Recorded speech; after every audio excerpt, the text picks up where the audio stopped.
Deus que nos abençoe. Senhor, muito obrigado. Mais um dia que o Senhor nos acrescenta na terra dos viventes. Obrigado por essa hora em que vamos estudar a Tua palavra. Obrigado, Senhor. Se não fosse a Tua graça, nós não estaríamos nesse lugar. Mas o Teu grande amor, a Tua misericórdia, a Tua graça nos tem sustentado.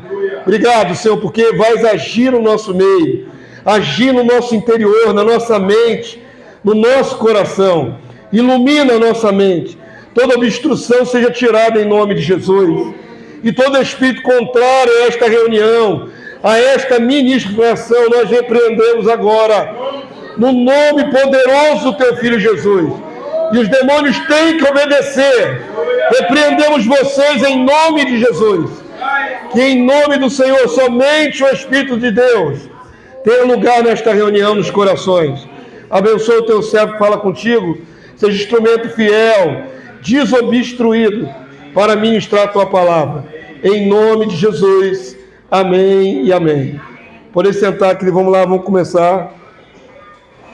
Tá dando um delay aí no celular aí da minha voz. Tá dando um delay aí.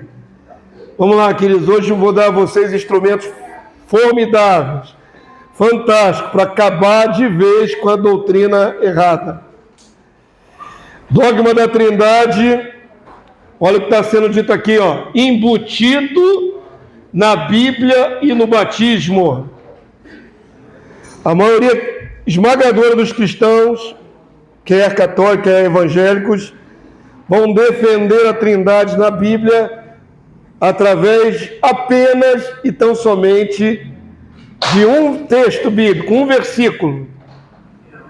E um outro que foi enxertado, embutido na Bíblia. Então vou mostrar a vocês como a igreja já do quarto século conseguiu apoiar sua doutrina trinitária, mais ou menos se escorando ou se enfiando dentro da Bíblia, quando não tinha. Hoje é complicado, né? Já está estabelecido, está no coração da maioria esmagadora. A gente aqui está fazendo uma análise retrospectiva.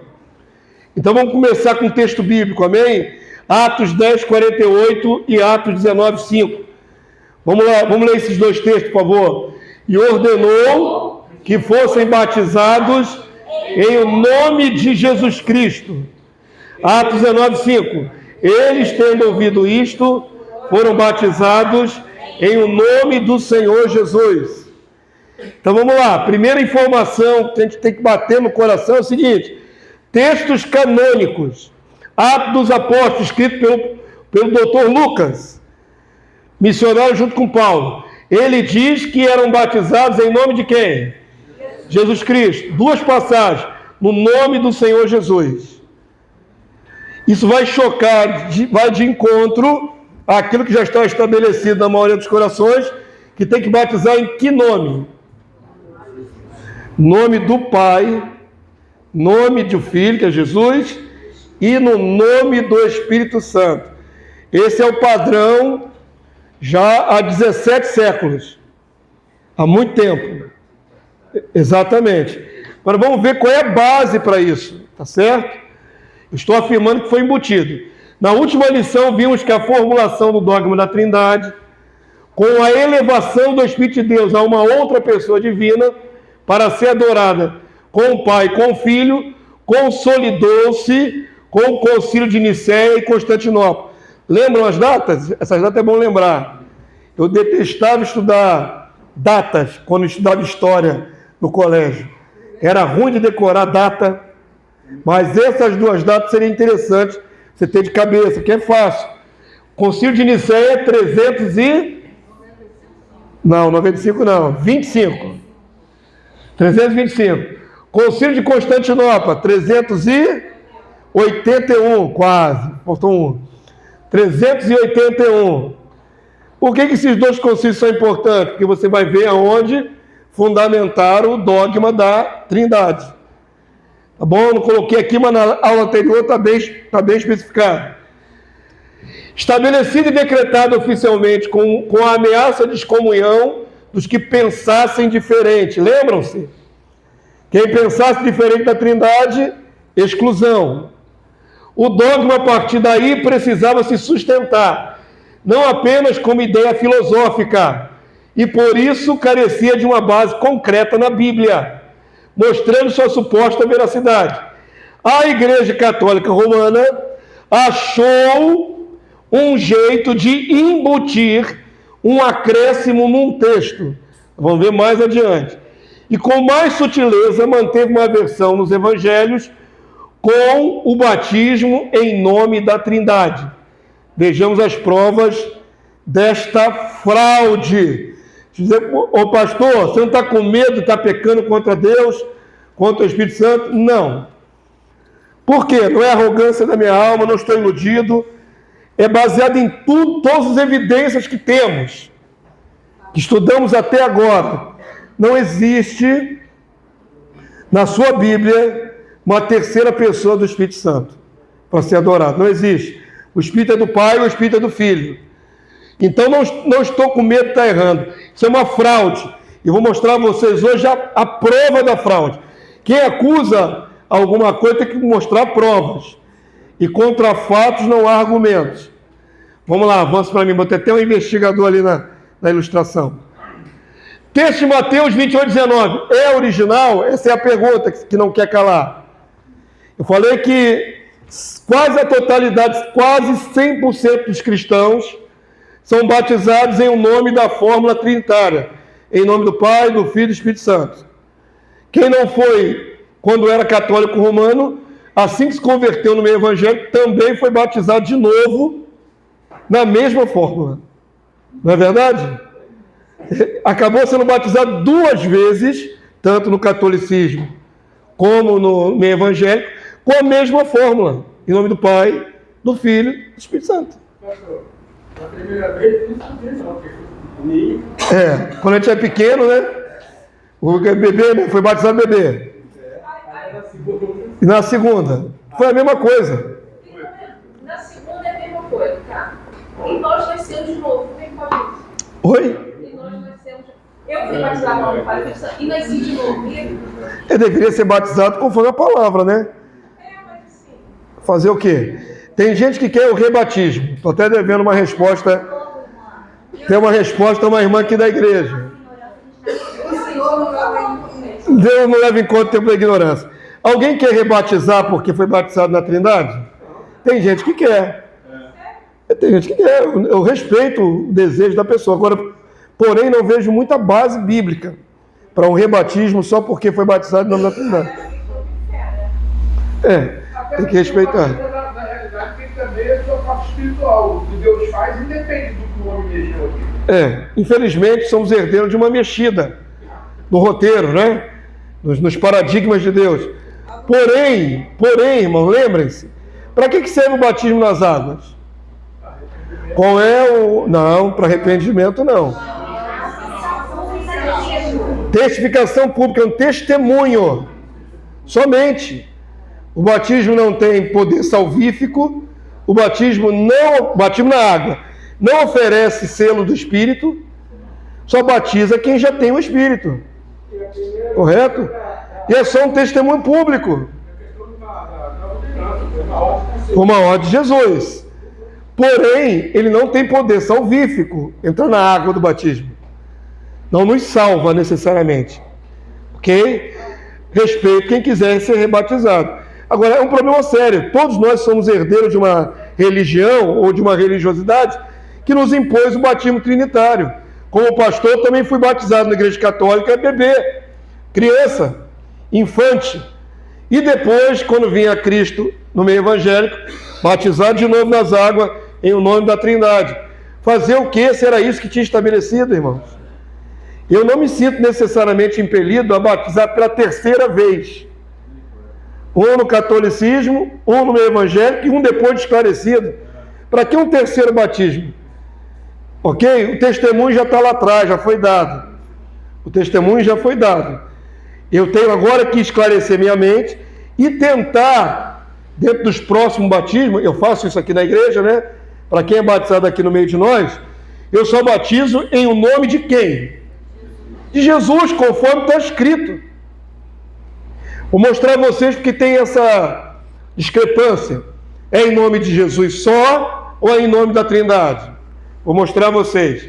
O texto de base é esse, Mateus 28, 19. É original da Bíblia. E aqui nós temos uma grande dificuldade, grande. Porque em todas as Bíblias, no mundo todo, no meio evangélico, no meio católico, esse texto vai estar lá bonitinho, como se ele não tivesse problema nenhum. E para provar que ele tem problema é complicado. Então preste atenção nas provas que eu vou trazer, tá bom? Muitos cristãos leitores da Bíblia não sabem que os manuscritos originais da Bíblia não estão acessíveis a todos. Dependendo então de traduções fiéis que acusem alguma variante da tradução, quando o texto sofre uma interpolação, um acréscimo ou subtração. Podemos verificar isso quando uma passagem vem entre parênteses. Quer identificar na sua Bíblia, essa que você tem na sua mão, está impressa em português. Se no texto original teria alguma variante, vai ter algumas dicas. É isso que eu estou mostrando aqui agora. Se o texto vier entre parênteses ou colchetes, esse texto não pertence à escrita original. Os tradutores da Bíblia, eles deveriam tornar isso mais evidente, mas não tornam. Em alguns casos, eles até tiram o parênteses e o colchete e deixam lá como texto original, quando não é. Certo? Mas a dica que eu dou a vocês é essa. Olhou o texto, na sua Bíblia impressa aí, está entre parênteses ou colchete, acende um alerta. Isso não foi dito pelaquela pessoa que escreveu o texto. Alguém depois, ou um amanuense, um secretário, um escriba cristão, piedoso, quis acrescentar um esclarecimento no texto. Pode fazer isso? Não devia, mas o pessoal fazia. Pensa no seguinte, na maneira como eram produzidos os textos naquela época. Primeiro século. Pergaminho feito de pele de cabra. Pergaminho é feito de pele que você alisava com pedra polida até ficar bem fininho. Pergaminho é feito de pele de animal. Papiro é feito de um papel prensado, de folha, né? De matéria vegetal. Papiro logo se deteriorava, por ser uma fibra mais fraca. Mas os pergaminhos normalmente duravam muito mais tempo. Então aí pergaminho de séculos. Esses pergaminhos então tinham que ser copiados um a um. Para você copiar uma página da sua Bíblia aí, um capítulo de Lucas, por exemplo, gastava-se de repente um pergaminho inteiro. E o escriba cristão, ele tinha que copiar palavra por palavra, letra por letra, ali cursivo, na mão. Às vezes, naquela cópia que ele fez para aquela congregação, porque não havia imprensa, então ele acrescentava um detalhezinho na nota do lado assim, ó. O texto estava aqui todo bonitinho escrito, ele tentou ser fiel, mas ele queria lembrar os irmãos, lembre-se que Jesus é luz, por exemplo. Aí botava assim num cantinho do pergaminho assim, do ladinho assim, ó, Jesus é luz. Essa cópia já ficou com um acréscimo de um comentário espúrio, externo. Como aquela cópia, então, sobrevivia a muitos séculos, os tradutores dos séculos futuros pegavam aquela cópia e já colocavam ali do ladinho, Jesus é luz. Estava na cópia. Entenderam como é o problema? Ficava lá. Então, muitos acréscimos marginais, ou seja, de margem, acabaram incorporados na tradução posterior. É só isso. Olha para o texto bíblico na sua Bíblia, se aparecer entre parênteses, é um texto acrescentado. Ou em itálico, às vezes ele não bota entre parênteses o acréscimo. A letra deita assim. Se a letra deitar na sua Bíblia, é acréscimo. Ou botam assim em negrito. Negritou, destacou, é acréscimo. Ou um asterisco. Botou um asteriscozinho, um sinalzinho gráfico lá, procura que tem uma nota de rodapé. Na parte de baixo da Bíblia, em letras muito miudinhas que ninguém vai enxergar, que é um tipinho pequenininho assim, está lá escrito assim, esses textos não fazem parte dos originais. É a maneira que nós temos hoje para avaliar alguns textos da nossa Bíblia. Tá certo? Normalmente remete à nota de rodapé. Aqui tem um exemplo, ó. Marcos 16, 9. Quantos sabem que o Evangelho de Marcos, o final dele não é original? Quantos aqui sabem? Levanta a mão. Muita gente não sabia. Termina no verso 8. A partir do verso 9, olha aqui o parênteses aqui, ó. É chamado de versão longa. E queridos, aí nesse texto é mais complexo ainda, por quê? Apesar de ser um acréscimo, e talvez em algumas bíblias de vocês vai aparecer dizendo que a partir do verso 9 não pertence a Marcos, não foi Marcos que escreveu, mas alguém depois acrescentou, nesse texto se baseia a fé de muita gente. Não é? Falando dos sinais, por exemplo, que os cristãos fariam, falar em novas línguas, e etc, etc. Tudo isso é depois do parênteses.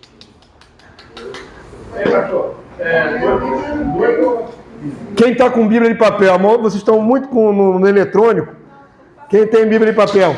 Finalzinho de Marcos, verso 9, 16, 9. Aparece que alguma sinalização de que ele é um acréscimo? Na sua, não. Lamentável. A maioria das Bíblias que nós usamos da Rafael Estão tirando, né? Mas é lamentável, porque não pertence à escrita original de Marcos. E é ponto de doutrina para muita gente. Sobre dons e tudo mais. Sobre perda de salvação, quem não crê será condenado. Se eu não me engano, está no livro desse finalzinho de Marcos. Como é que bota uma condenação num texto que Marcos não falou? Quantos acharam alguma Bíblia que mostre que tem um acréscimo? Alguém achou? Na NVI tem. O que está escrito aí? Rodapé. No rodapé. Alguns manuscritos bíblicos não trazem nos versículos 9 ao 20. Outros manuscritos do Evangelho de Marcos apresentam finais diferentes. Diferente. Ainda tem variantes diferentes. Existem outros finais para o livro de Marcos, mas a maioria dos manuscritos mais antigos não tem do 9 até o 20. Então não foi Marcos que escreveu. Alguém depois, séculos depois, acrescentou mais um pedacinho. A NTLH, o que é isso? NTL? Não sei. Nova versão transformadora, será? O que está dito aí? É a linguagem de hoje. Então, presta atenção. Está em colchete. Pois é, as Bíblias que se omitiram em mostrar que esse texto não é original.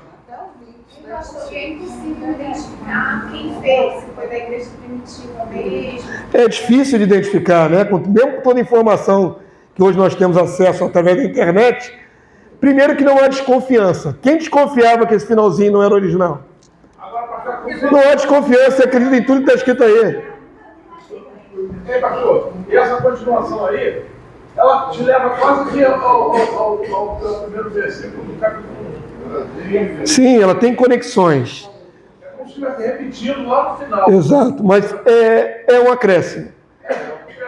A própria ciência, ela nega qualquer transcrição que não seja exatamente o que foi dito pelo autor. Exatamente. Então preste atenção no que o pastor vai dizer para vocês. Pastor, então como confiar nas nossas traduções? Você não tem para onde fugir, irmão. Nós somos refém dessas traduções. Ah, não, eu vou começar a desconfiar? Desconfia quando tiver os sinais que eu estou mostrando a vocês. Só esse ponto. Não vai desconfiar da Bíblia na íntegra, né? Eu não vou ler mais a Bíblia. Porque está tudo mexido. Não está tudo mexido. Existem pontos específicos com variantes textuais. O pastor já estudou algumas variantes textuais. Um livro bacana assim, tem que ter um pouquinho de conhecimento de grego. E eu vi que a maioria das variantes textuais não alteram grande coisa. Não movem a nossa mente para o erro doutrinário. Mas esse final de Marcos em específico é usado por muita gente como questão de fé e fala sobre dons. E aí já é mais complexo. Porque é um acréscimo. Está errado o conteúdo? Não necessariamente. Ele alinha com o restante da Bíblia? Alinha. Não crê nenhuma distorção doutrinária. Mas é necessário que vocês saibam que não foi Marcos que escreveu. Sim. Posso colocar que não foi mencionado por Marcos? Não é original de Marcos. Isso aí é correto falar isso? É mencionado, você está usando de semântica. Não é de Marcos. Não é do apóstolo. Não é do escritor, do evangelista Marcos. Do 9:19. Eu diria até que isso é furto de mérito. Porque a pessoa escreveu de uma forma e ele foi e colocou do jeito dele. Era comum isso na antiguidade. Furto de mérito, por exemplo, de tomar o nome de alguém famoso para escrever sua própria escrita. Isso era comum na antiguidade. Ainda é comum hoje, chama plágio. Isso é malandragem, né? Mas no caso aqui não foi, eu não acredito que seja plágio. Eu acredito que foi piedoso. É um acréscimo piedoso. Olha o que diz a palavra de Deus. Nem tudo que Jesus fez está escrito. Está escrito? Porque não caberia em livros, diz a palavra de Deus. Então, muitos ouvintes diretos de Jesus ouviram sentenças, frases, diálogos, pregações que não foi parar na sua Bíblia. É possível que por tradição oral eles tenham passado de pai para filho. Olha, filho, eu ouvi que Jesus falou isso, isso e isso. E não entrou nos evangelhos. E aí mais à frente, no ano 200, 300, um que ouviu a história resolveu, poxa, isso aí é autêntico de Jesus, foi Jesus que falou. Então eu vou colocar aqui na minha cópia, eu vou colocar mais esse contexto aqui. Isso é um acréscimo piedoso, porque não está visando enganar ninguém, mas acrescentar a fé autêntica que eles receberam na época. Como estão entendendo? Nem toda mexida é criminosa. Tem acréscimo que é piedoso, para acrescentar mais um pouquinho de fé, para acrescentar alguma coisa que não tinha sido escrita. Mas não é criminosa aos nossos, humanamente, vendo humanamente. Jesus diz que tirar o não pode mexer no texto bíblico, pois é. Por isso que eu falei, é piedoso, não quer dizer que seja totalmente perdoável. Avança para mim aí, Varão. A nossa questão aqui é se Mateus 28 é original ou não é original.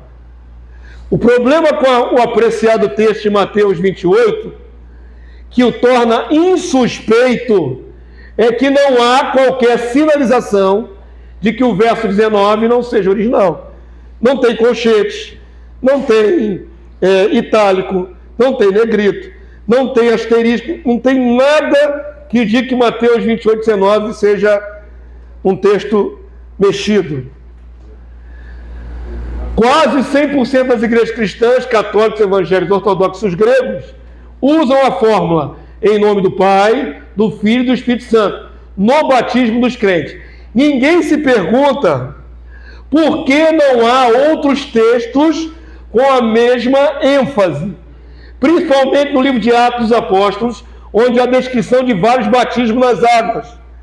Você já se questionou porque só aparece um único verso assim, em nome do Pai, do Filho e do Espírito Santo?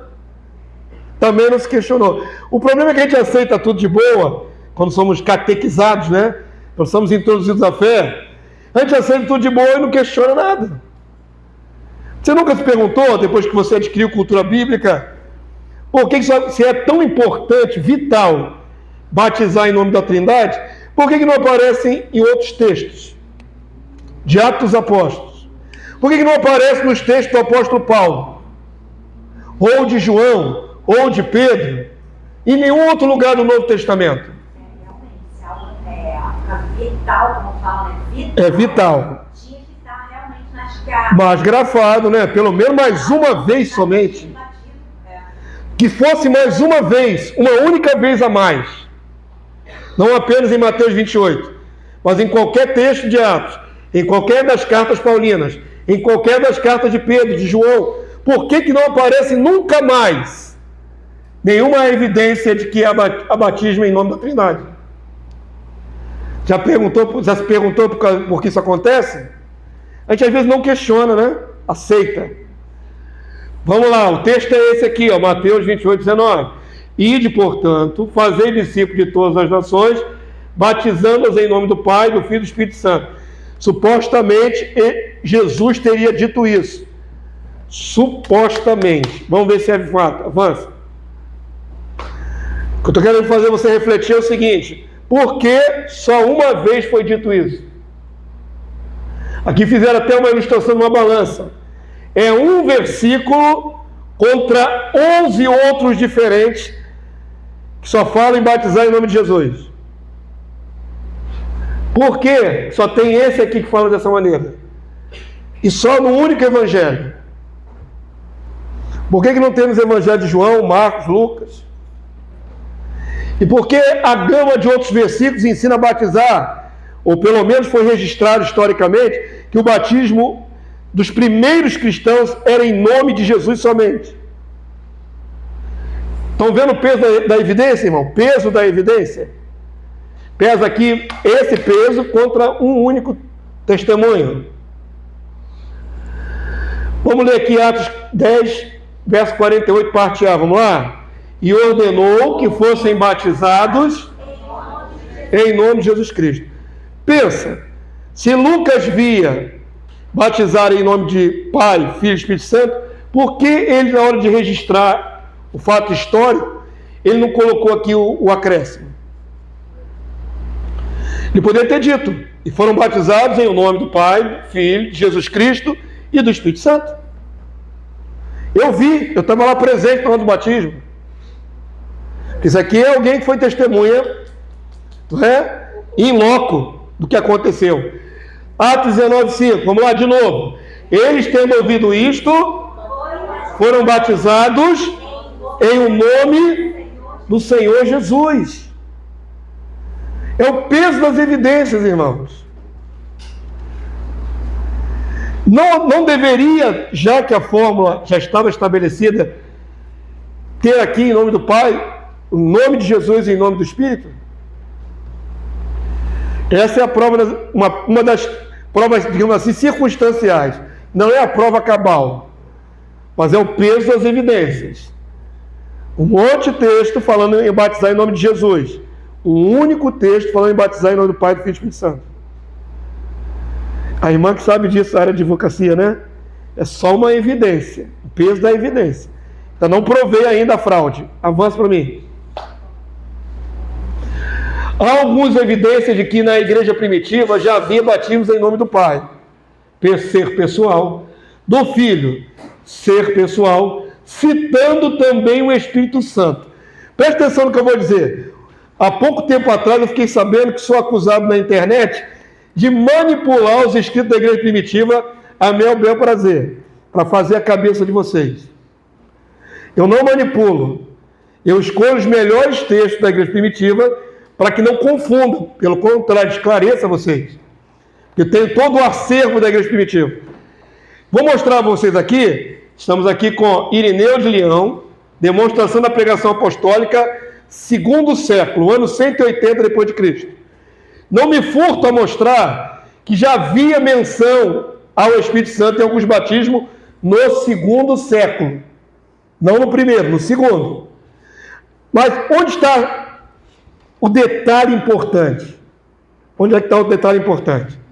Vamos ler o texto de Irineu de Leão e eu vou salientar o detalhe. Vamos lá? Antes de tudo, a fé nos convida com insistência a recordar que recebemos o batismo para a remissão dos pecados em o nome de Deus Pai. Amém? Pai, tranquilo. E em nome de Jesus Cristo. Então aqui o bispo Irineu destaca duas pessoas. Em nome de Deus Pai e em nome de Jesus Cristo, o Filho. É provável então que a igreja já começasse no segundo século a batizar em o nome do Pai e em nome do Filho. Quando na palavra de Deus você viu que é só em nome de Jesus. Então já foi aqui um avanço, ou um acréscimo na liturgia. Agora, Filho de Deus, encarnado, morto e ressuscitado. Agora olha só o detalhe aqui, irmão. Vamos lá, lê comigo aqui, ó. E no Espírito Santo de Deus, que o batismo é o selo da vida eterna, o novo nascimento em Deus. Perceberam o detalhe que eu queria salientar? A preposição, né? A preposição. Em nome de Deus. Isso. Em nome de Jesus. Agora ele não fala em nome Do Espírito Santo. É novo. Até porque aí, Esse é o detalhe. até porque ali o Espírito está com letra minúscula. Mas isso aí também eu vou desmistificar já já. Já já eu jogo por terra esse sofismo. Não, o Espírito. Mas isso aqui eu vou te explicar porque que é assim. Espírito Santo. E ainda Isso vai depender de quem redige o texto. de Deus, ainda remete que é De volta que o Espírito Santo é do próprio Pai. Ouve só. Em nome de alguém. Quem é esse alguém aqui? Deus Pai. Em um nome de outro alguém. E aqui diz em nome do Espírito? É no. Em, no. A palavra no em português é a junção de em mais o, né? No artigo. Em o Espírito. Por meio do Espírito. No Espírito. Pelo Espírito. Mas não em nome do Espírito. Porque nome pressupõe o quê? Pessoa, ser pessoal. Só tem nome quem é um ser pessoal. Perceberam? Então alguns vão me criticar, alguns, inclusive pastores que eu conheci, tentei mostrar essa realidade para um pastor muito querido, e ele não conseguiu enxergar, continuou crendo que Irineu de Leão era trinitariano, quando Irineu de Leão não é trinitariano, porque ele não vê o Espírito como mais uma pessoa. Citar o Espírito Santo após citar o Pai e o Filho não é trindade. Deixa eu explicar isso bem claro. São os 3 artigos de fé, lembram? Existe o Pai, existe o Filho e o Espírito. Agora, citar o Espírito não quer dizer trindade. O que é trindade exatamente? Vimos na semana passada. Que o Pai seja um ser pessoal, que o Filho seja um ser pessoal e o que mais? Que o Espírito Santo seja um ser pessoal, com a mesma eternidade, com a mesma dignidade de Deus e recebendo adoração igual, conjunta com o Pai e com o Filho. Isso é trindade. Mas não mostra que é o ser pessoal. Eu sei, mas citar o Espírito Santo após citar o Pai e o Filho não é trindade. Qualquer um de nós pode fazer isso, citar. Só se você pensar que a terceira pessoa, o Espírito Santo, é uma pessoa divina. E aí vira trindade. Eu li o livro de Irineu lá na introdução, e essa introdução quem faz é a editora católica. Isso. Eles mesmos falam, a editora, o seguinte: Irineu de Leão não falou acerca da trindade. Eles mesmos falam na introdução do livro, quem tiver a versão em português, ele não fala em trindade, porque ele não cria em trindade. Citar o Espírito Santo após citar o Pai e o Filho não é pregar a trindade. Ok? Para pregar a trindade, você tem que dizer que o Espírito também é uma pessoa. E isso não existia até o 2º século. Vai começar com Tertuliano. Ele chama o Espírito Santo de pessoa. Então percebam bem, sem querer me omitir, a igreja primitiva provavelmente começou a usar a fórmula em nome do Pai e em nome do Filho no Espírito Santo. Não são. Sem personificar o Espírito Santo. Ok? Então está aqui a prova de que eu não fujo da raia. Não saio do ringue com facilidade. Avança para mim. O nome. Qual é o problema do nome? O nome de alguém o caracteriza como ser individual e pessoal. Ao elevar o Espírito Santo de Deus a uma suposta pessoa, na mesma dignidade do Pai e do Filho, o catolicismo deu a este um nome próprio, com a primeira letra em maiúsculo. Isso que a irmã estava falando. O problema é, como nós já recebemos, né, quando viemos a Cristo, a doutrina já pasteurizada, batida no liquidificador e servida, você já aprende que, quando lê na sua Bíblia que o Espírito está com E maiúsculo, é a pessoa da terceira pessoa da Trindade. Agora, eu falei que vou mostrar a fraude, não é a fraude. Aonde que no original grego a primeira letra da palavra Espírito é maiúscula? Então tem um celular tocando aí, né? Atende, desliga. Diz que nós estamos estudando aqui e demolindo as artimanhas do anticristo. Diz que não pode atender agora não. Olha como é que é a nossa tradução em português. Tendenciosa. Isso é feito pelos editores em português. Onde eles acham que é a pessoa do Espírito Santo, eles botam em maiúsculo. Olha para o mesmo texto de Lucas, no original grego. Vocês não são obrigados a conhecer grego. Mas dá para ver aqui, por exemplo, que está tudo em minúscula. Aqui são letras em minúscula. Aqui, eu estou vendo? Olha a palavra grega para espírito. Pneuma. Ó, tem um pi, aqui ó, um ni, um epsilon, o upsilon, o mi e o alfa, pneuma. Estão percebendo que aqui no original o pi é minúsculo? É do mesmo tamanho das outras letras. E aqui radion, a palavra santo, também com alfa minúsculo. Não tem nada de maiúsculo no grego, ó. Nada. Pastor, ali é um dom, não é? Espírito do santo, não é? No original? Bom, aqui tem uma preposição, né? Ali no meio, ali, ó. Sim, aqui, ó, repete 2 vezes. Ou seja, eles tiram, inclusive, o do, né? E colocam o Espírito Santo. Mas é Espírito... Tira uma preposição para dizer de quem o Espírito pertence, a quem ele pertence. Aqui a palavra deixa eu lembrar aqui como é que funciona essa letra aqui. Katabenai. É a mesma palavra que usa lá quando a nova Jerusalém desce do céu. É o verbo katabás, descer. Então o Espírito descendo, olha. Mas o que eu quero salientar é isso aqui, ó, que é a prova de muita gente que o Espírito Santo é uma pessoa, é porque está em maiúsculo em português. Quando no original não tem maiúsculo.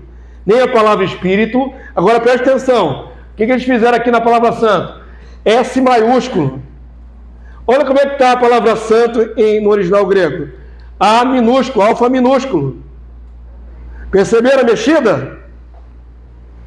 Nada mais é que uma convenção de pessoas que já têm na mente dela cauterizado a Trindade, e os tradutores da Bíblia vão lá e, de propósito, elevam o texto a colocar em letras maiúsculas, para que o leitor seja induzido a crer que é uma pessoa. Só pessoas têm nome próprio. Por isso, o texto anterior do Irineu Leão, ele não fala em um nome do Espírito. Se ele falasse em um nome do Espírito, o Espírito teria que ter nome, e por isso seria um ser pessoal. Ele fala no Espírito, na unção. Quantos entenderam? Nunca mais se baseia a sua fé porque colocaram em E maiúsculo. Pelo amor de Deus, isso é um problema do português, da edição em português, que revisaram e colocaram de propósito essa grafia em maiúsculo. Como colocar aqui filho também, relativo a Jesus, F maiúsculo. Isso é uma decisão editorial, mas não tem nada a ver com a intenção original do texto. Não há maiúsculo para pneuma. E não vai ter maiúsculo. Salvo, pastor, eu pesquisei e achei um pneuma ou ruach maiúsculo. Vê se não é começo de frase.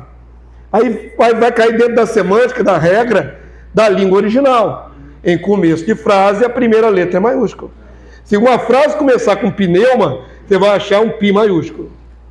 Mas faz parte da regra da própria língua. Mas em todas as gamas de textos, são centenas e centenas de versículos com a palavra pneuma, só vai achar pi minúsculo. Não tem maiúscula para personificar o Espírito Santo. Todo mundo já entendeu, avança para mim, vocês são inteligentes.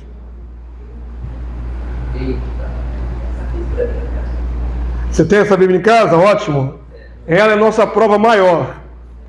A Igreja Católica admite a mudança de Mateus 28. Qual é a prova que eu tenho que houve mudança? Primeiro mostrei a evidência. Não pode só ter um versículo na Bíblia defendendo uma doutrina tão central. Teria que ter outros textos. Então, se só tem um, por que só tem um? Porque esse texto foi enxertado. Foi embutido. Estou aqui demolindo paradigmas, mostrando onde é a fraude e apresentando documentação. Não é minha ideia, minha falácia, estou mostrando documento. Para os irmãos que são mais antigos, já viram esses documentos antes.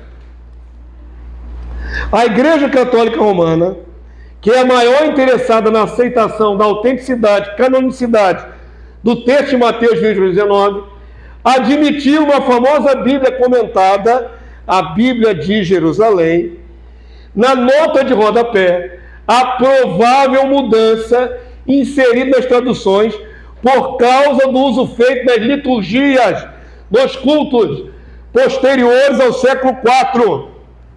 Vou mostrar a vocês. Quem tem em casa, tudo bem. Quem não tem, está aqui a Bíblia.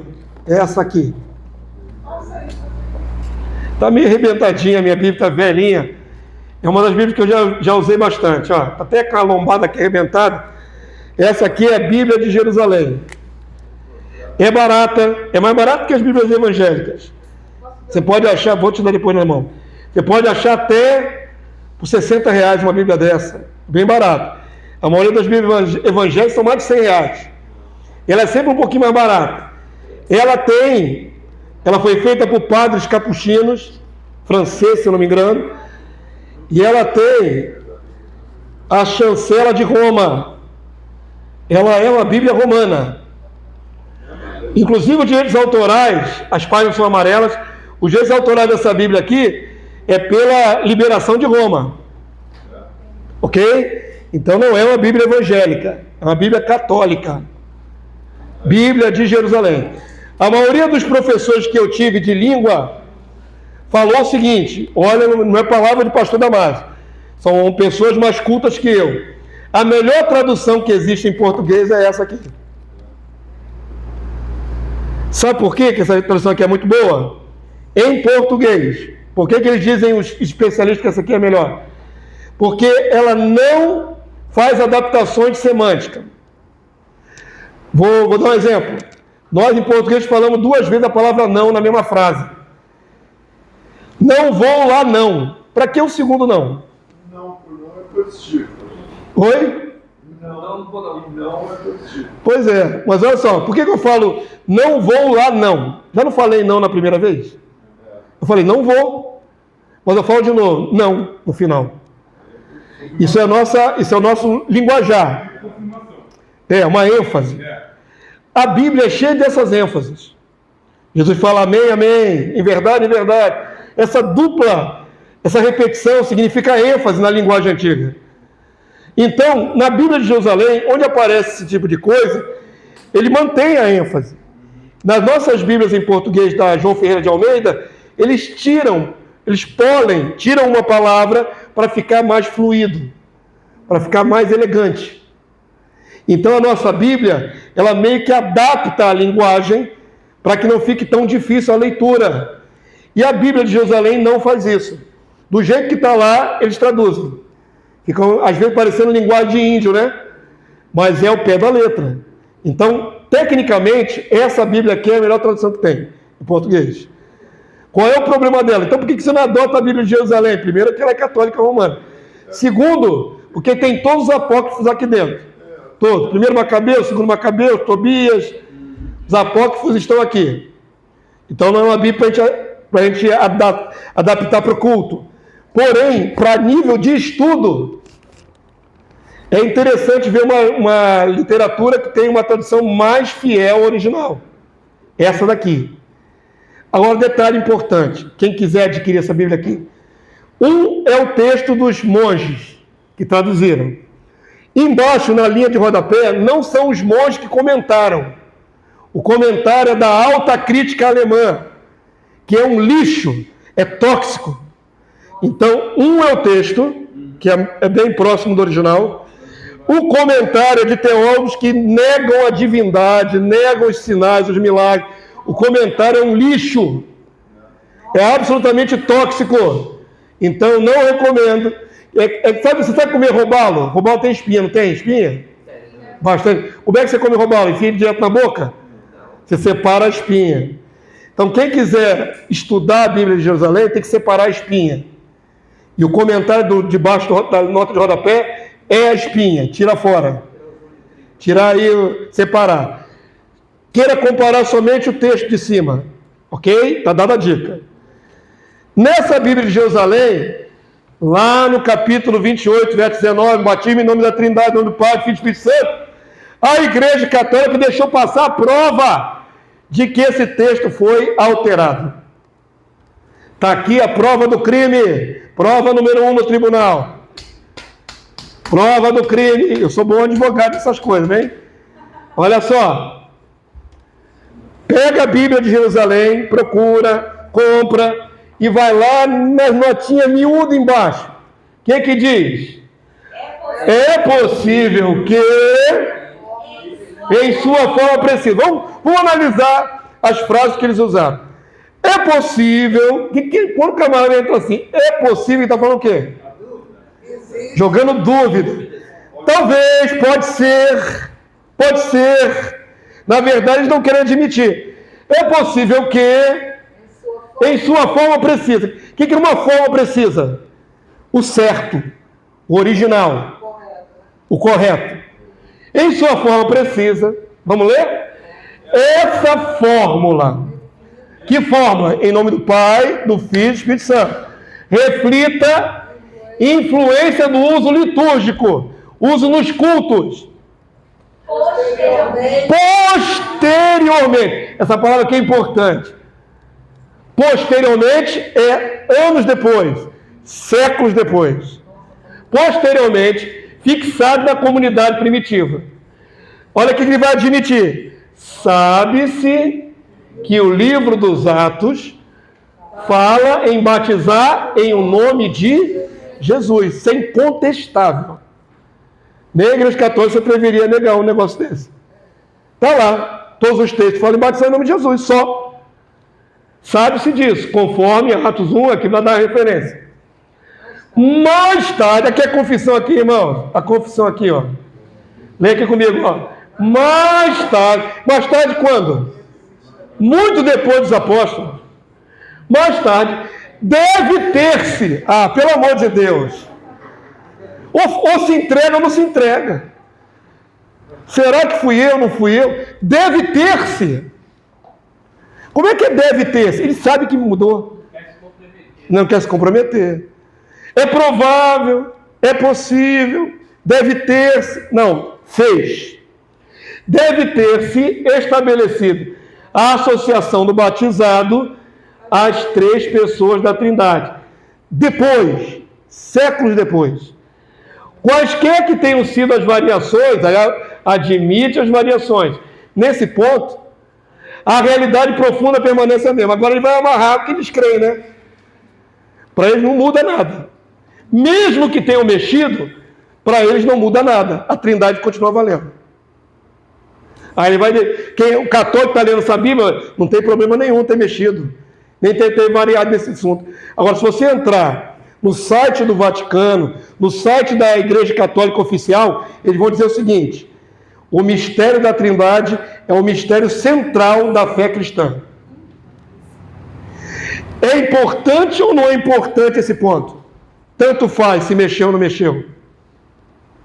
Para a Igreja Católica, o ponto central da fé nem é a cruz de Cristo.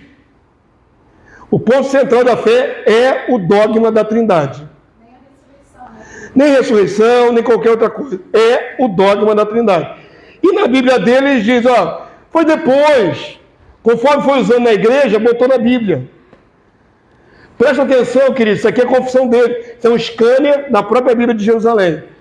É essa Bíblia aqui. Não está satisfeito? O pastor está meio duvidoso, há provas em contrário? Avança para mim mais um. Eu falei para vocês que é o mais difícil de provar, porque o texto não tem sinalização de mexida. Esse aqui é o Catecismo do Vaticano, oficial. Vou ler aqui o ponto aqui onde é interessante. Em Cristo, na Bíblia, nos diz que os cristãos foram batizados em Cristo.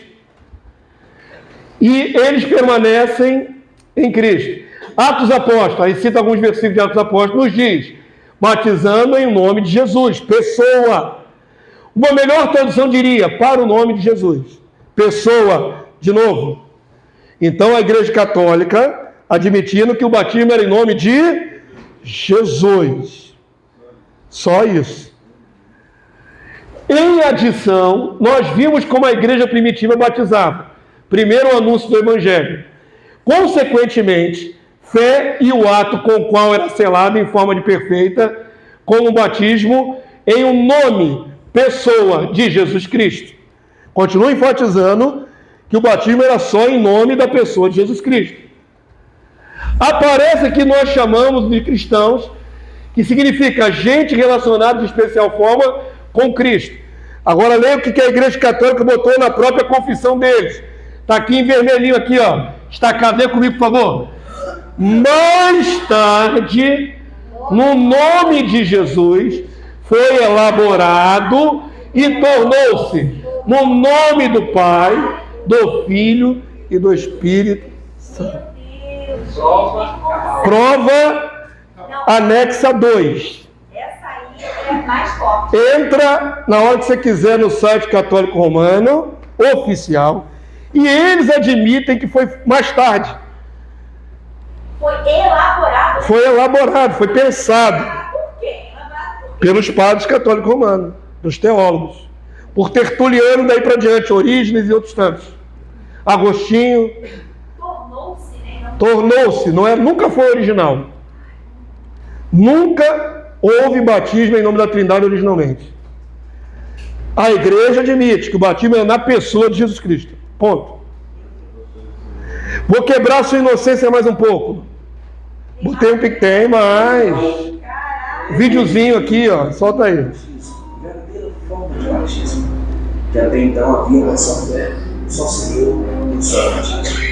Paulo perverteu todas as doutrinas da igreja, passando assim a adotar formas pagãs, entre elas a concepção do nascimento em pecado original, levando então à criação do batismo infantil, batismo de crianças no ano 300. Batismo de criança 370 depois de Cristo.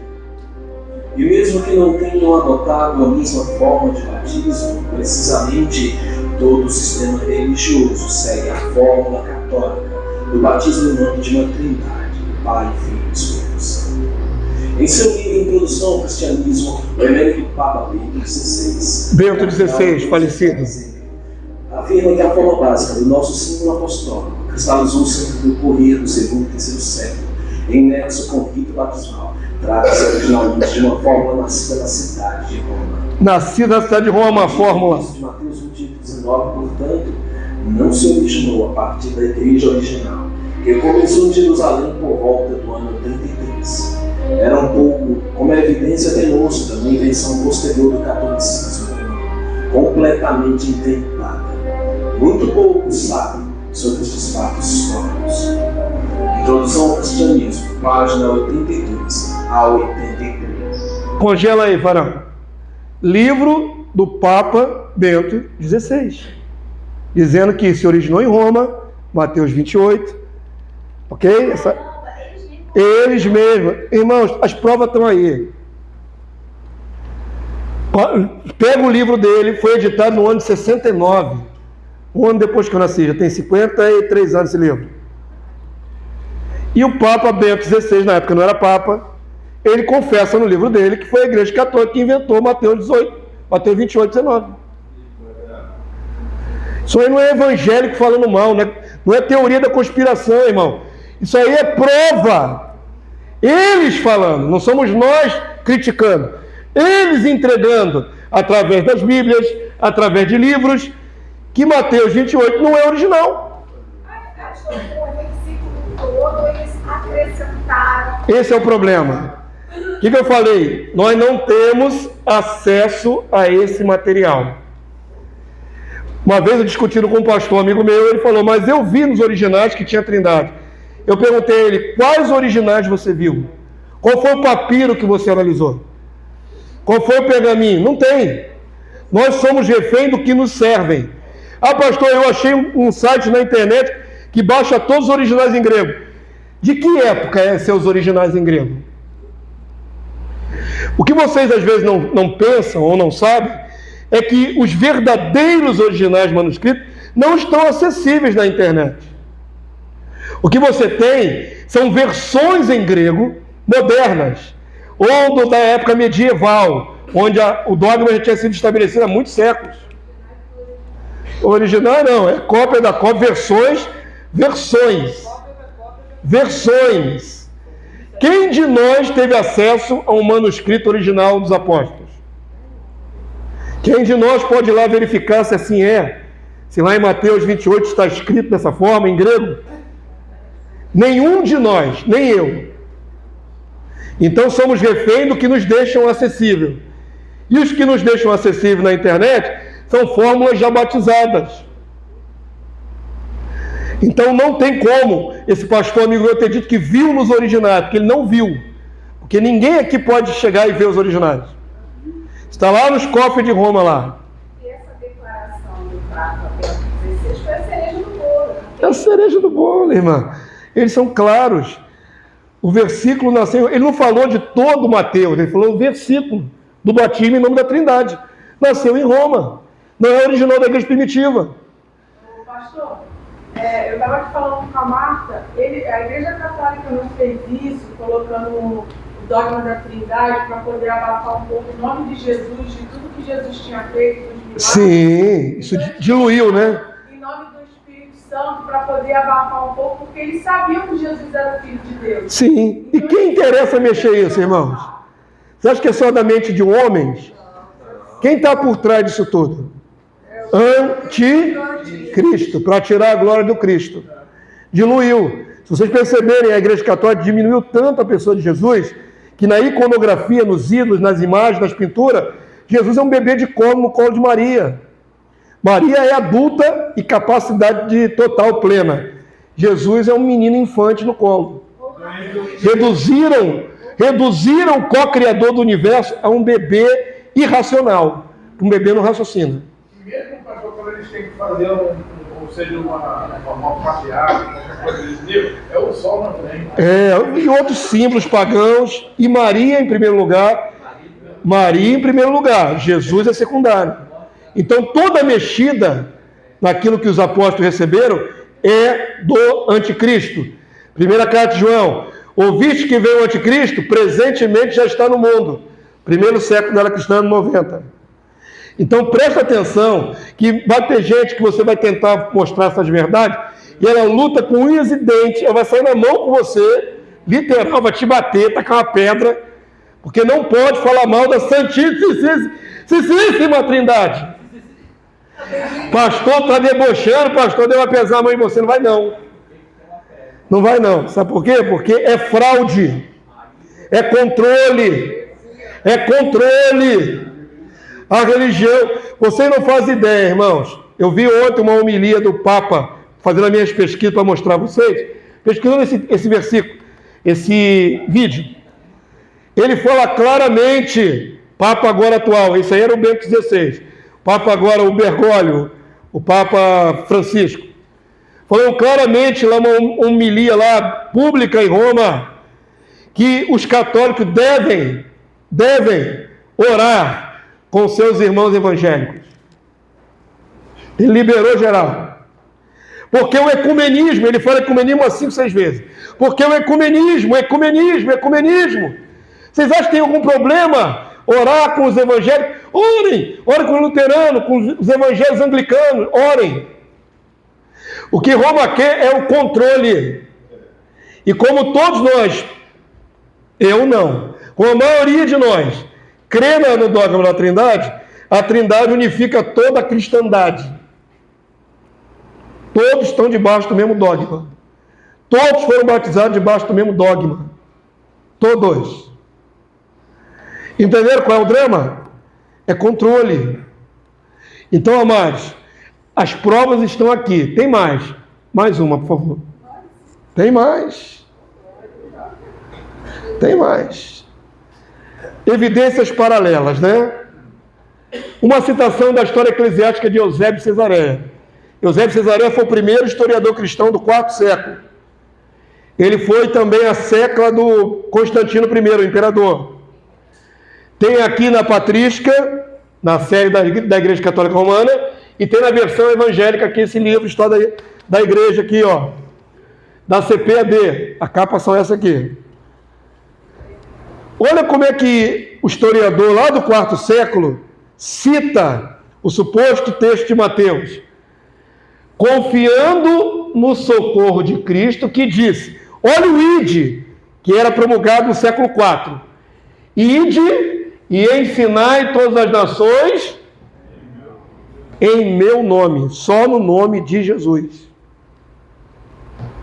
Então não tem em nome do Pai, do Filho e do Espírito Santo. Isso foi escrito no IV século, ano 311, irmãos, pelo historiador da igreja. A Bíblia Peshitta, que é um texto em aramaico, também do século III, isso aqui é do século III, antes do dogma da Trindade. Olha como é que é o texto de Mateus 28, 19 em aramaico, do século 3. Portanto, ide, fazei talmidim é discípulos, em todas as nações, em meu nome. Não tem em nome do Pai, do Filho e do Espírito Santo. Isso é Mateus 28, do terceiro século, em aramaico. São as provas, irmãos. Mas tem uma mais terrível. Avança para mim. Essa, então, é inescrupulosa. Crime. Estou denunciando crime. Estou igual aqui no programa da Atena. Estou denunciando um crime. Crime bárbaro. Cuidado de quê? Você acha que eu tenho medo de alguma coisa nessa face da terra? Eu não tenho medo de nada nessa face da terra. Eu tenho medo de perder a Deus só. É o único medo que eu tenho na vida. Tenho medo de nada, nem de atentado, nem de morte, nem de perseguição, nada. Tenho medo de absolutamente nada. Se eu tivesse medo, não poderia abrir os olhos de vocês. Vamos lá. Isso vai para a internet. Tomara que viralize. Tomara que me excomunguem. Tomara que me taxem de herege. Estou dando prova, não estou em conversa fora, é prova. Se botar isso na internet, eles vão pensar que isso é fake news, sabe? Então quem pensar, pensa por ignorância. Procura as bases e vê se é fake news ou não. Eu sou uma pastor que eu vou, sabe, nas fontes mesmo. Se o senhor fala assim, ó, está no livro tal, eu vou chegar em casa E tem que abrir. vou buscar, eu tenho Exatamente. eu vou ler e vou ver com meus olhos. Eu sou assim, e até hoje, o que o senhor disse, eu vou atrás e é verdade. Glória a Deus. As provas estão aí diante de vocês, irmãos. Veriana. Eu sou Veriana. Bento 16 tem PDF. O livro do Bento 16 tem PDF na internet, quem quiser ver, tem o número da página, inclusive, aí. Você viu que a folhinha ficou até meio prensada, os textos aí, quase não cabe tudo que está aí, né, de informação. Eu embuti o máximo que eu pude nesse A4 aí, irmão. Porque senão não ia caber, ia ter que fazer uma terceira folha, uma outra página, né? Tá tudo esmagadinho, meio miudinho, mas tem até a referência das páginas do livro do Bento 16. Tá tudo aí, todas as referências. Vamos lá, vou denunciar esse crime e assim a gente termina essa aula. Interpolação capiciosa. Capicioso é criminoso, enganoso. Na primeira carta de João, forçando para a Trindade entrar na Bíblia. Então vamos lá. Se não tem nenhuma fórmula trinitária no livro de Mateus, foi enxertado depois, qual é o outro lugar na Bíblia que tem a fórmula da Trindade? Tem, na sua Bíblia. Não, primeira carta de João. Isso aqui é a primeira carta de João, capítulo 5, se não me engano. Primeira carta de João tem na sua Bíblia a Trindade. A pergunta é, faz parte das cartas de João originais? Ou é uma interpolação criminosa para fazer parecer que tem Trindade na Bíblia? 1 João 5,7. Pelo menos isso, né? Pelo menos isso, pelo menos está evidenciado que é uma interpolação. Pelo menos. Agora, existem Bíblias que nem colchete tem. Colocaram como se fosse texto original. E o leitor que já está com a mente formada em Trindade, ele nem questiona. Ele lê direto, não vê colchete, não vê nada. Ele lê direto.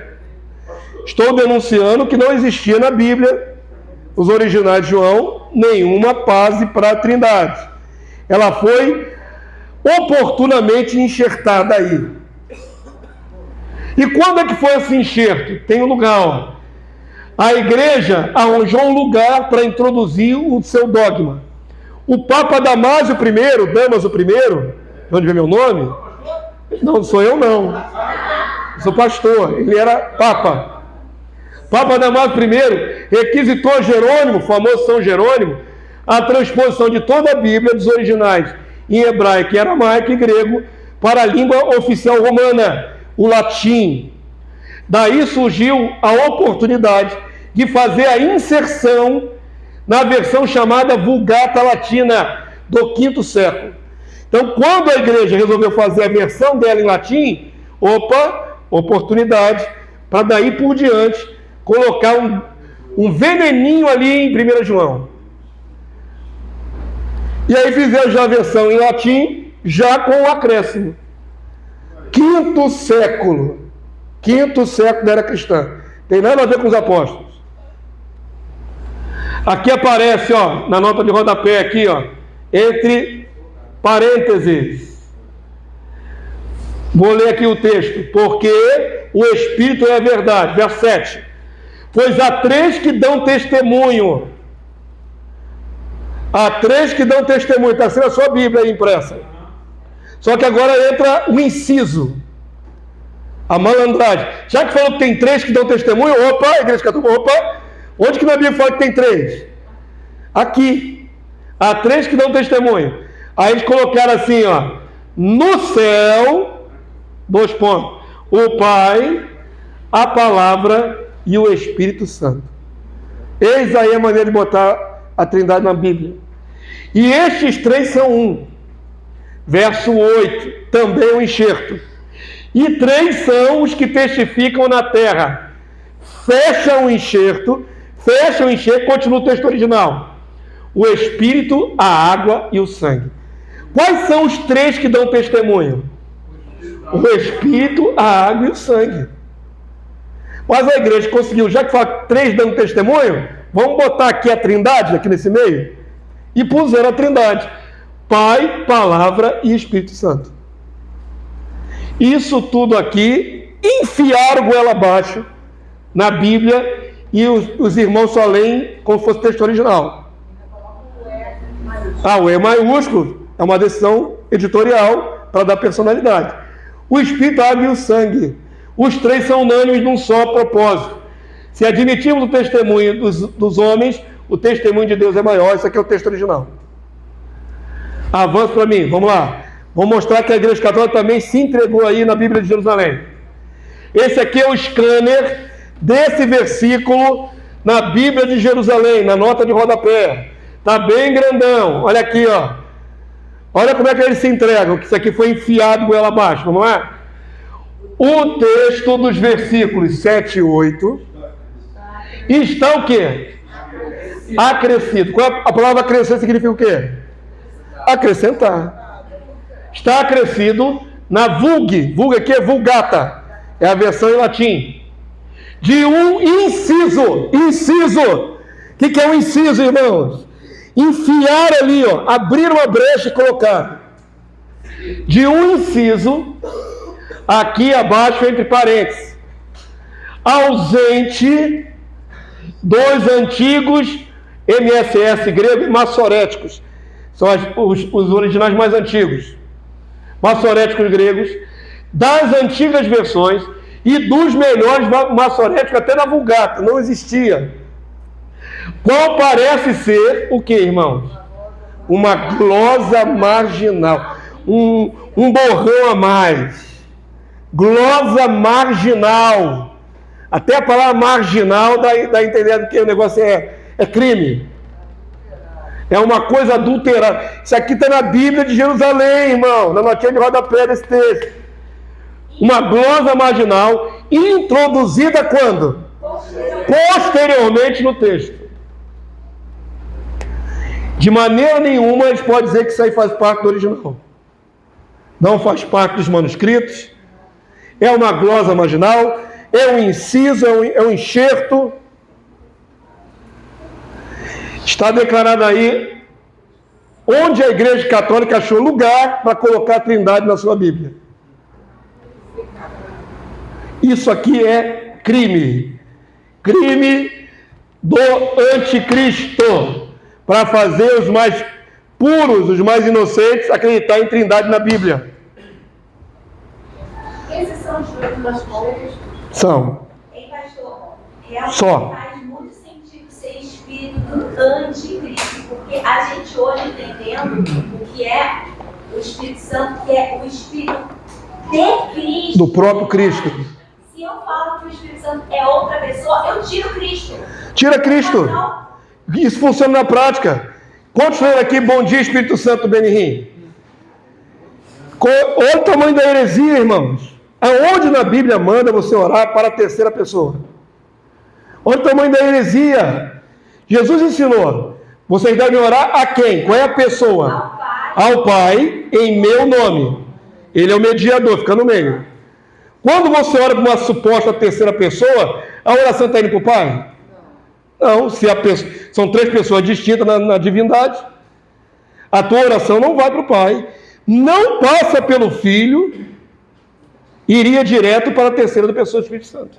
E outra coisa, se cria, é isso que você falou, um outro mediador. Se cria um outro mediador que rouba a função do Cristo, de Jesus. Rouba. Então alguns irmãos até hoje estão de manhã, acordam de manhã e vão orar e não falam com Deus Pai, irmãos. E não falam com Jesus Salvador, falam com a suposta, estão falando para o vento. Estão orando para o vento. Pastor, tem até músicas, estou falando só do Espírito Santo. Pois é. E no meio pentecostal, por causa da mudança, né? O que aconteceu? O avivamento pentecostal moderno tem origem. Rua Azusa, não é? Ali em Los Angeles, ali onde o reverendo Seymour, William Seymour, ele fez um movimento pentecostal que chamou a atenção do mundo inteiro para aquele lugar. Ali é o ponto marcante, é o início do movimento pentecostal moderno. Toda a igreja pentecostal moderna deve muito ao avivamento da Rua Azusa. Deve tudo. Porque antes não havia ênfase nos dons espirituais. Então aquele homem humilde, cego de um olho, com algumas pessoas latinas e negras e mulheres, começou um movimento que chamou a atenção do mundo inteiro. A partir dali alastrou. As Assembleias de Deus, por exemplo, a maior igreja pentecostal do Brasil, ela é oriunda do movimento desse tipo. Então presta atenção, irmãos. Como a igreja, no século XIX para o século XX, já estava muito fria, as igrejas tradicionais, batistas, metodistas, wesleyano, já estavam muito frios. Quando surgiu o movimento pentecostal moderno, agora, comecinho do século XX, eles começaram a fazer distinção entre nós e eles. Nós cremos nos moveres, nós cremos no poder, nós falamos com o Espírito Santo. E aí criou-se uma fraseologia para dizer que eles, os pentecostais, são os únicos batizados no Espírito Santo. Que nada mais é do que manifestação de dons. Paulo diz, em Cristo todos fomos imersos, batizados. Um só Espírito, uma só fé, um só batismo. Não existem dois batismos. Ok? Então, como por exemplo, batista, tudo frio, parecia uma missa, as reuniões batistas. Não havia manifestações assim espontâneas do Espírito Santo. Tinha que seguir aquela cartilha. Ficou em contraste com as igrejas pentecostais. Porque elas eram movimentadas, eram cheias de dons, curas e outras coisas mais. Esse contraste. Os pentecostais começaram a dizer, os batistas precisam ter um batismo no Espírito Santo. Segundo batismo, ou segunda bênção. Eu considero que eles são nascidos em Cristo, porém não são batizados. A fraseologia batizar no Espírito nada mais é do que manifestar dom, buscar dom. Agora olha o erro. Buscar o Espírito Santo. Aonde no Novo Testamento, uma pessoa que já nasceu de novo, busca o Espírito Santo? Aonde? Não se busca o Espírito Santo. Paulo mandou buscar o quê? O Espírito Santo, foi isso que estava escrito lá. Primeira carta de Paulo aos Coríntios, capítulo 12. Busquem o Espírito Santo, está escrito assim? Busquem os dons do Espírito. Dom. Não é buscar o Espírito, é os dons. Se confunde. Aí fica uma igreja orando para o Espírito Santo dar dom. O Espírito Santo não dá dom, quem dá dom é Deus, Deus o Pai. Ser pessoal, de onde procede o Espírito. Quem dá dom é Jesus. Eu lhes tenho transmitido a glória que tu me tens dado. Quem transmite é Jesus, é o Espírito Santo de Jesus.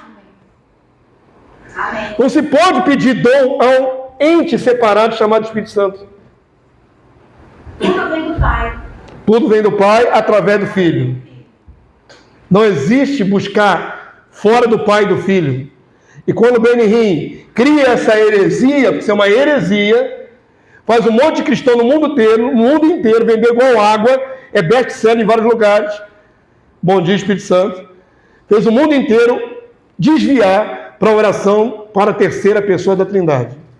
Agora, o que você não sabe, e eu sei, porque eu também li esse livro, eu não gosto de teoria da conspiração, vou lá e vejo os fatos. O camarada afirma, Benihim afirma, e Benihim está sendo processado agora por fraude, viu, irmãos? Esse camarada tão santo aí está sendo processado por fraude. Se separou da esposa, voltou atrás de um monte de coisa que ele falou. Procura saber quem é Benihim. Esse camarada aí, ele diz no seu livro que o Espírito Santo tem corpo. Ninguém se escandaliza. O Espírito Santo tem corpo. Corpo. Não é o Benihim que criou a pomba. A pomba já é da Igreja Católica. Leia no seu livro lá que você tem em casa. Todo mundo tem um livro em casa? Bom Dia, Espírito Santo.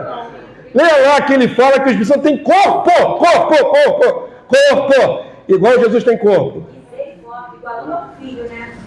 Isso é heresia, irmão, em todos os níveis possíveis. Mas ninguém se escandaliza. E vai lá, dando bom dia para o Espírito Santo. Eu comprei esse livro, li, mas depois ele desapareceu no caso. Quer uma cópia? Eu tenho.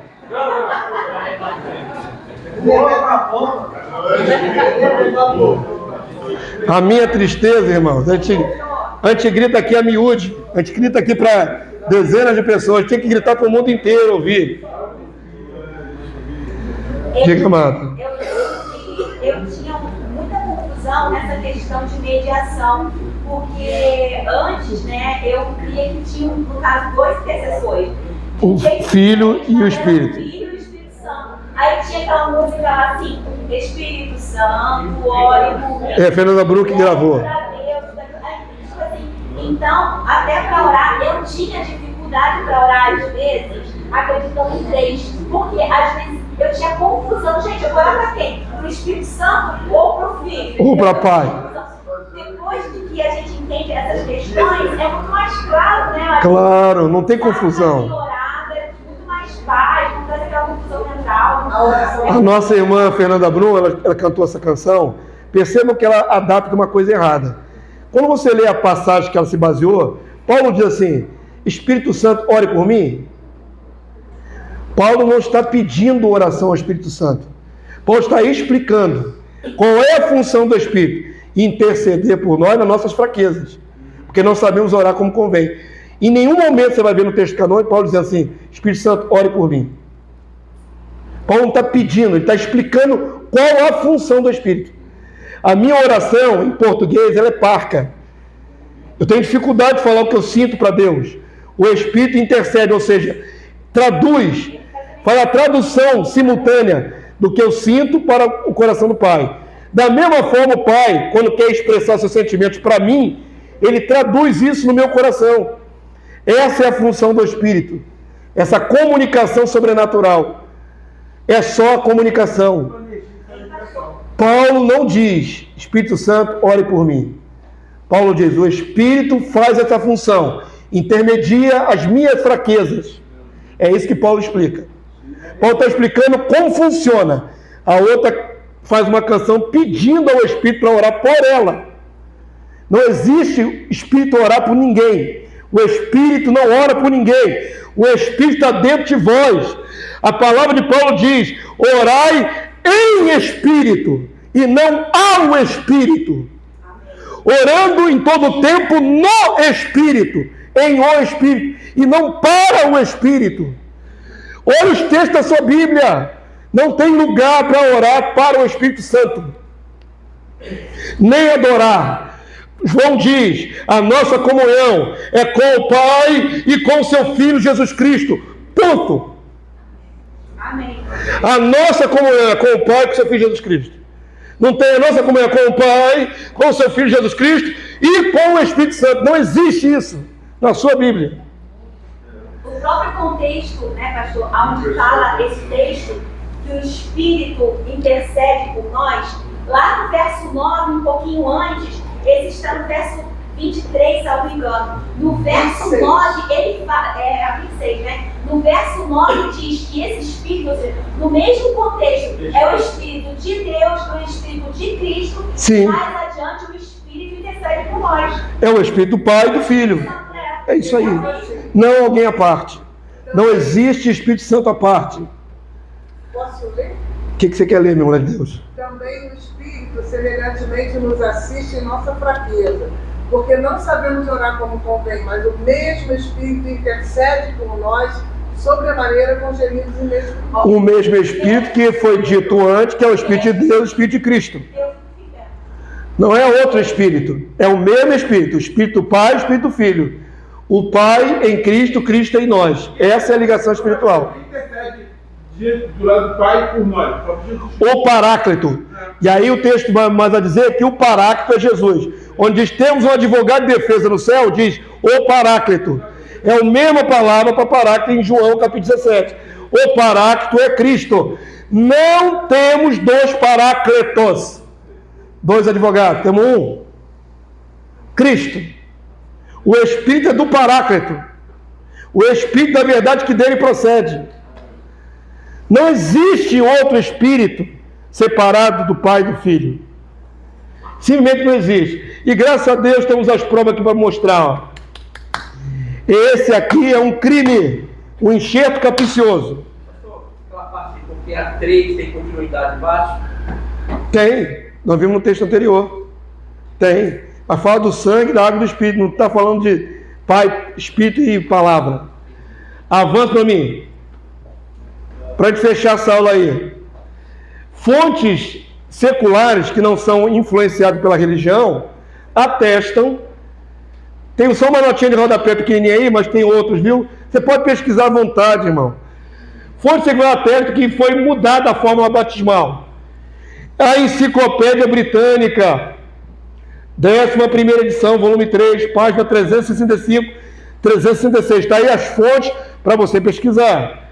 A fórmula batismal foi mudada do nome de Jesus Cristo para as palavras Pai, Filho e Espírito Santo pela Igreja Católica no 2º século.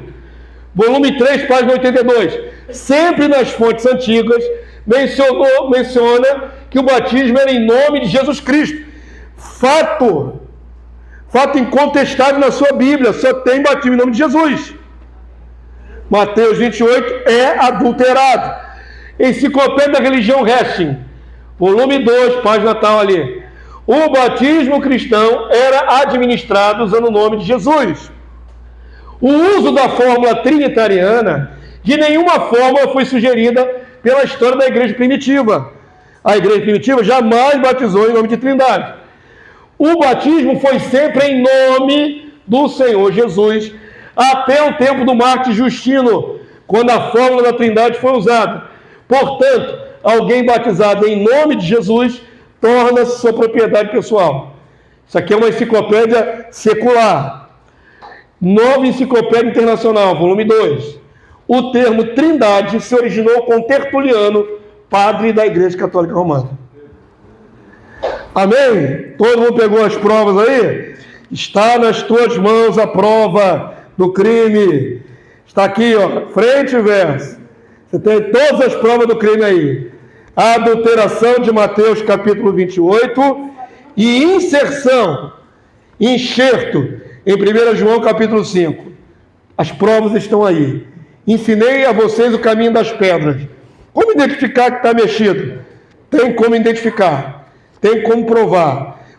Adquiram a Bíblia de Jerusalém se quiserem. Lembrando que ela tem comentários tóxicos. Ali está cortado, mas ali na folhinha aparece só aquela primeira. É, porque não cabia mais. Sabia que já não tinha mais lugar para botar mais na sua folhinha. Eu ia botar mais. Mas qualquer pesquisa básica que você fizer na internet, você vai ver que todos são unânimes em dizer que o batismo é em nome de Jesus. Assim batizamos nessa igreja. Qualquer novo convertido, em o nome de Jesus, só. Nem acreditamos em nome do Pai, como está escrito na sua Bíblia, em Atos, em nome do Senhor Jesus. Amém? Vamos ficar de pé, terminamos a aula de hoje. Comentário. Que comentário? Essa tua apostila, se levar adiante aí pela internet, você vai ocasionar uns matos. Quem dera.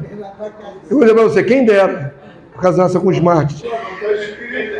Eu vou dizer para vocês com toda certeza, nem vocês compartilham. O que é? Sério, pastor. Isso aí é muito sério. Ouve só, nem vocês têm a coragem de compartilhar. Eu peço todo domingo que vocês compartilhem os vídeos do canal. Eu vejo um ou outro, eu poderia citar quem compartilha, mas tem muitos membros da igreja que não compartilham. Tem canal lá, tem página no Face, tem Instagram, tem tudo, não compartilha. Não tem a coragem de se expor. Eu estou aqui dando a minha cara a tapa aqui, pô. Não estou dando a minha cara a tapa aqui, botando meu nome aqui em jogo. Estou entregando a vocês tudo que tenho, as armas todas. Tenham coragem. Ah, você é perseguido, então, você não quer ser perseguido, fica na sua. Não quer ser perseguido? A palavra de Deus diz, quem quiser viver piedosamente em Cristo sofrerá perseguição.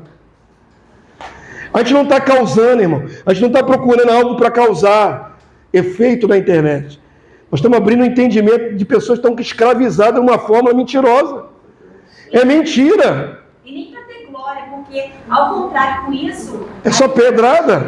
Não tem glória nenhuma. A glória é diante de Deus, porque tem que ter a ousadia de abrir a boca e falar. Mas eu peço a vocês que tenham a ousadia de compartilhar. Querem disseminar? Está lá os últimos vídeos, lá não chega nem a 200 visualizações. Vocês ajudam o pastor de vocês a disseminar? Se ajudar, teria mais de 200 visualizações. Mas, pastor, mas esse conhecimento que nós temos aqui não vai ficar guardado no nosso coração, não. Não. Eu estou começando agora, pastor. Isso aí. Tenha a ousadia de compartilhar. Se tivesse compartilhando mentira, todo mundo compartilhava. Coisa que não é de Deus. Compartilhe a verdade e paga o preço. Amém? Vamos ser ousados para pagar o preço em nome de Jesus. Deixa eu liberar vocês logo mais à noite, 6h30, estamos começando o culto nesse lugar. Pai Santo, bendito é teu nome.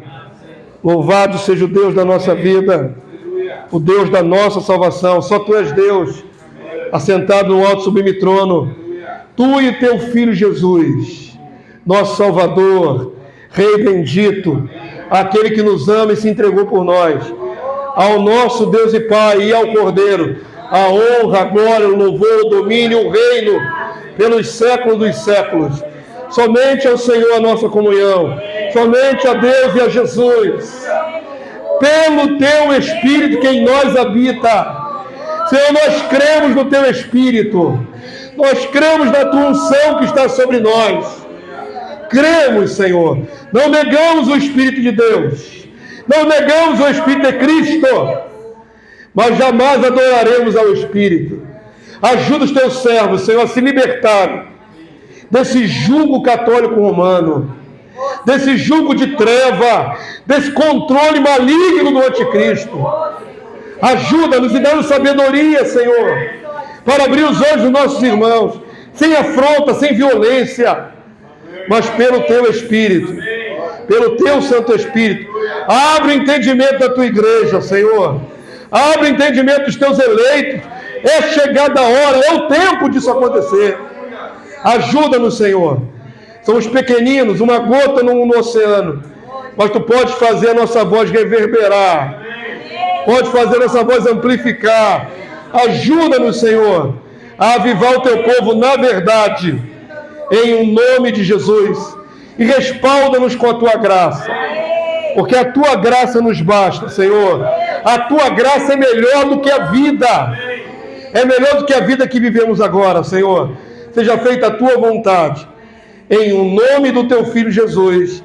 Amém e amém. Glória a Deus. Glória a Deus. Abram a boca, sejam valentes. Crie, por isso falei. Qual